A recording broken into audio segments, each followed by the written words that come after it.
I used to run over 20 Airbnbs. And listen, I was an OG Airbnb host. Okay. I started in 2014 before all of the real hype. Okay. And I was even teaching other people how to do what I was doing. But I walked away from all of it. And I'm going to share exactly why and what I wish someone had told me before I ever listed my first property on Airbnb, and why I switched to Section 8, which is what I do now. I invest in Section 8 rentals to get the income and lifestyle that I really wanted from real estate all along. So stay with me because this one is going to save you a lot of time, energy, and money. And I actually put together and built a free Section 8 payment estimator and rentals to retirement calculator. You can get that in the description below, and it's gonna tell you how much Section 8 would pay for a property in your specific zip code and just how many rentals it would take to either replace your current or your goal income and how many it would take to fully retire. And this is the exact information that I used to build our $1 million Section 8 rental portfolio in just 2 years. So again, you can get that in the description box below right now. So here's the thing no one really says. Airbnb is not just a real estate investment play. It is a hospitality business. And those are two very different things and different businesses that you have to merge together. So when you're running Airbnbs and you're doing it well and you're doing it seriously, you are managing your cleaners constantly. You're coordinating turnovers between every single guest that comes and books your property. You're keeping your furniture up to date and in good condition, or completely replacing it because that matters to guests and they're gonna notice if you leave it crappy and they'll leave reviews about it, of course. And you are restocking toiletries, you are handling complaints. Oh my Jesus, the complaints. And you don't even have to get a lot of them, but over time, there are many. And you're doing everything a hotel does, except you don't have that brand infrastructure necessarily, or the trained staff, or even the legal protections that a hotel has built in, unless you build that for yourself.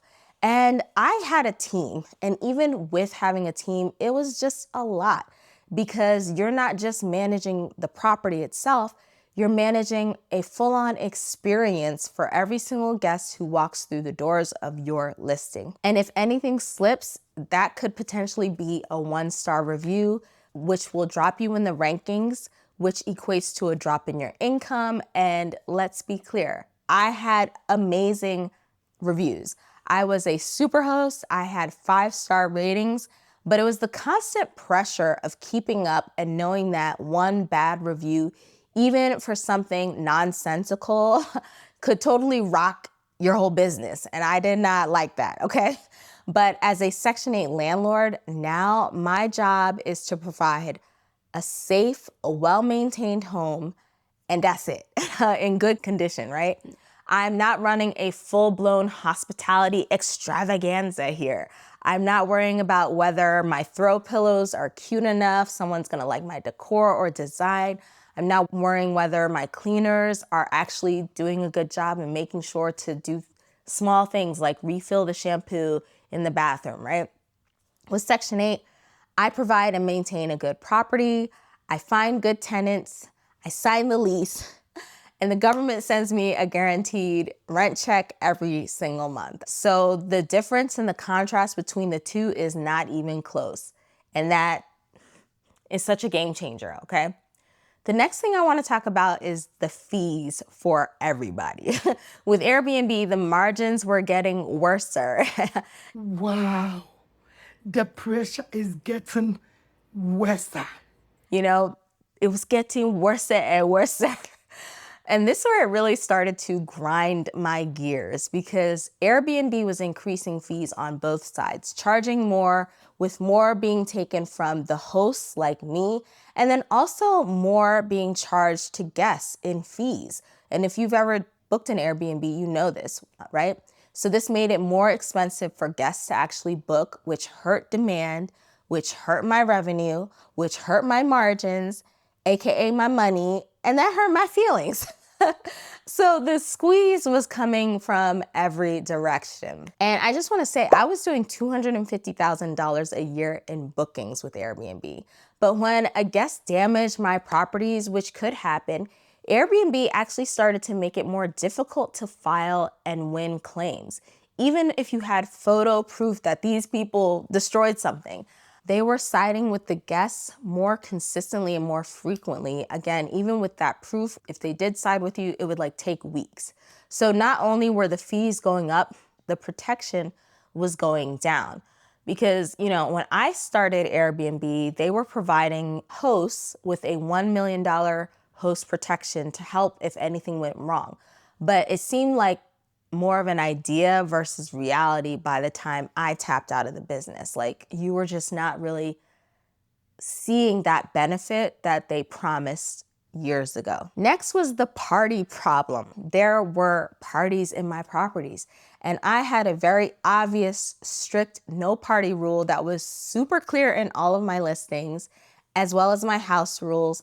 But people are people, and some guests would still book anyway and throw parties. Some of these were banana pants parties. They damaged the property, and they also caused a lot of problems with my neighbors in my areas.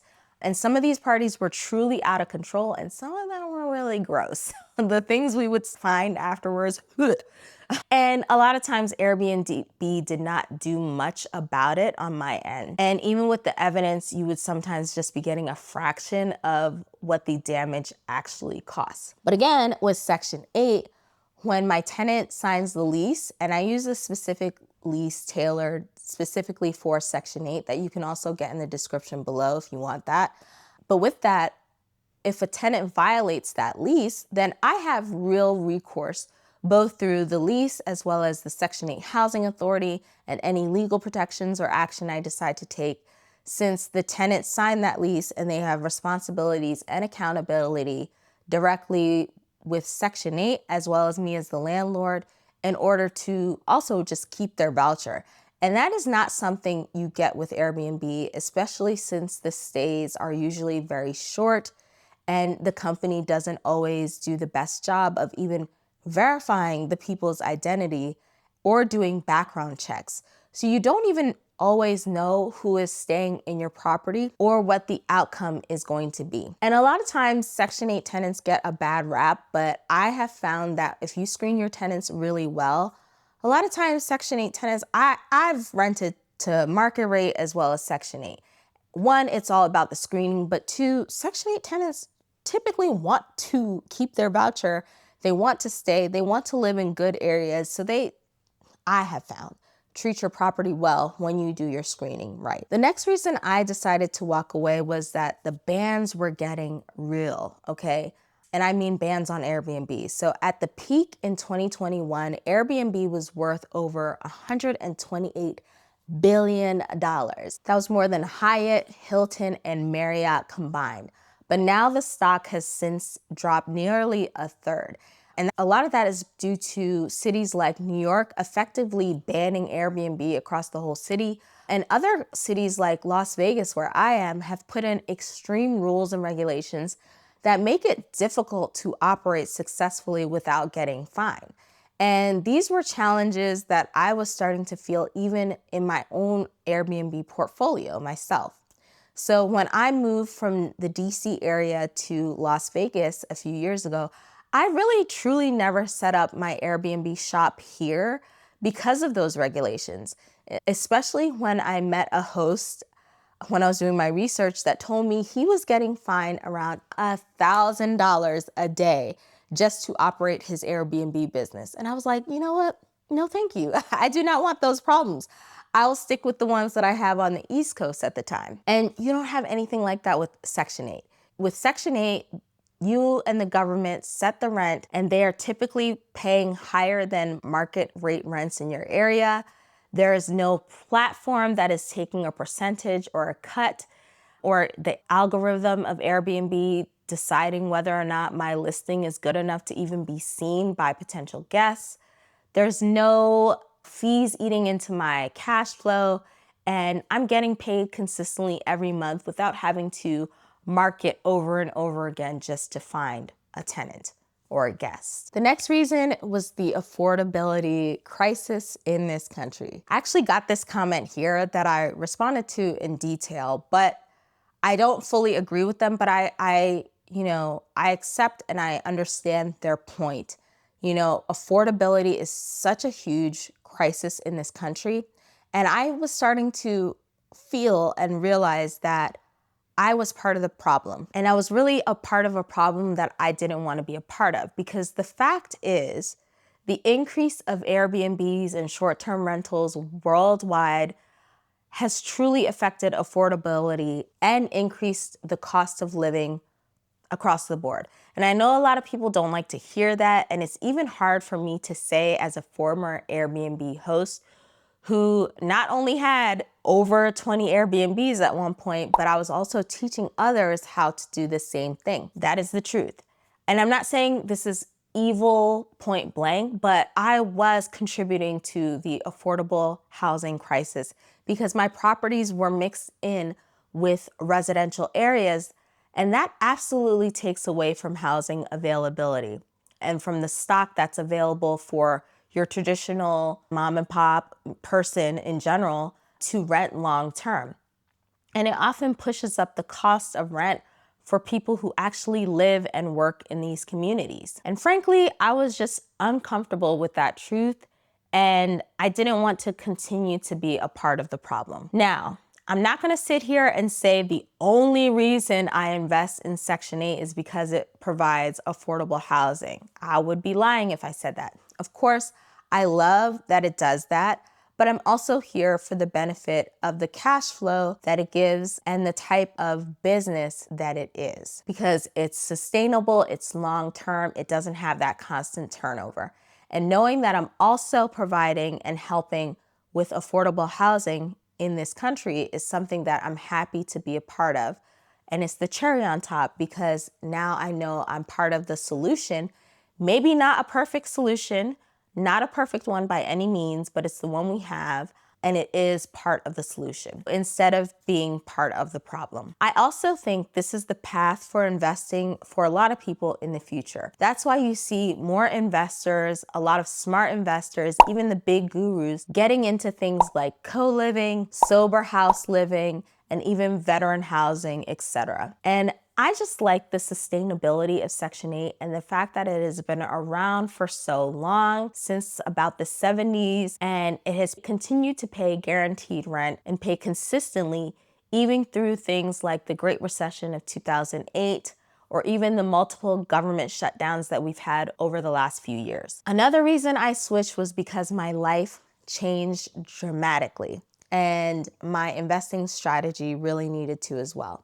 So first, I want to share a mild trigger warning, but in late 2021, I unfortunately experienced a pregnancy loss in our first daughter. And that was the hardest season in my life, okay? And then in 2022, I got pregnant again, fortunately by God's grace. I had my son in 2023, and then I had my daughter in 2024. So back-to-back babies in my 40s. So on top of the grieving I had to do, the healing, learning how to be a mom again, or for the first time really in my 40s, I had to sit back and think, what kind of business and lifestyle do I really want? Do I want a business that's only easy to do when everything is good and everything is working and you have your perfect days? Or do I want one that's gonna work in any season, whether it be a hard one or a joyful one, because you can't always predict life, right? And for me, the answer just was not Airbnb, even when I had a team, because the nature of short-term rentals does not get simpler when your life gets harder, right? It just felt heavier for me because there was so much to do. With Section 8, when something breaks in the property, because of the system that I have built, it is really just a quick and easy fix. Typically, I prefer to invest in decent, almost turnkey properties so they don't need as much maintenance as, say, a major fixer-upper, and that's just what I like to do. And if a maintenance issue does happen, it's pretty rare, and it usually doesn't take more than an hour, if that, to handle because of the systems that we use. And that is the kind of real estate business that I needed, and I frankly wanted. I wanted all along, right? I was always looking for something that was less day-to-day work. So would I ever go back to Airbnb? Probably not. And if I did, it would be very different. Maybe I would have 1 to 2 properties that were very niche focused, maybe catering to a higher end clientele and not in your everyday residential neighborhood. It would probably be somewhere where it's already very tourist heavy and that's expected. And I definitely wouldn't do it at massive scale of like 20 Airbnbs. It's just not necessary for me because that's not where I am right now. Right now, I really want to be focused on my family. I have a almost 2 and a 3-year-old. I want to have more downtime. I want to be in my soft life era. And that's what Section 8 rentals do for me. My portfolio averages anywhere around $600 a month in cash flow per property. Some do over or close to $1,000 a month. And that's what has allowed me to build a $1 million Section 8 rental portfolio in just 2 years, even being at home most of that time with my babies, rediscovering myself, kind of healing myself, and all of that. Because when it comes to real estate, I've pretty much done all the things. Wholesaling, I was a realtor. I even was a former practicing real estate attorney. And I was always looking for something that was going to give me more of a passive income versus active. And I really truly didn't know what that was going to be, what that strategy would be for me until I really took another look at Section 8 and Section 8 investing. And that's what I want you to do as well, because yes, Airbnb has its place. I'm not totally knocking it. I'm not saying it's evil, but I had built something that looked impressive, but wasn't truly what I wanted. So now instead, I've built something that is maybe not as glamorous and popular, but it pays me consistently and has sustainably changed my financial life and my financial future. So if this resonated with you, drop a comment below. Are you currently doing Airbnb and feeling something similar? Had you been considering doing it? Or maybe are you considering switching to long-term rentals and even Section 8? If you are, make sure you get my free Section 8 payment estimator and rentals to retirement calculator so you can see exactly how much Section 8 would pay in your area for your type of property, the number of bedrooms and bathrooms you have, or maybe you're looking to buy something, and see how long it would take to use rental properties to actually retire. It's exactly where I would have started if I could do this all over again. And go ahead and watch this next video here because it goes even deeper into exactly how Section 8 works and why the guaranteed rent piece changes the entire game once you start getting it. So I'll see you there. Bye.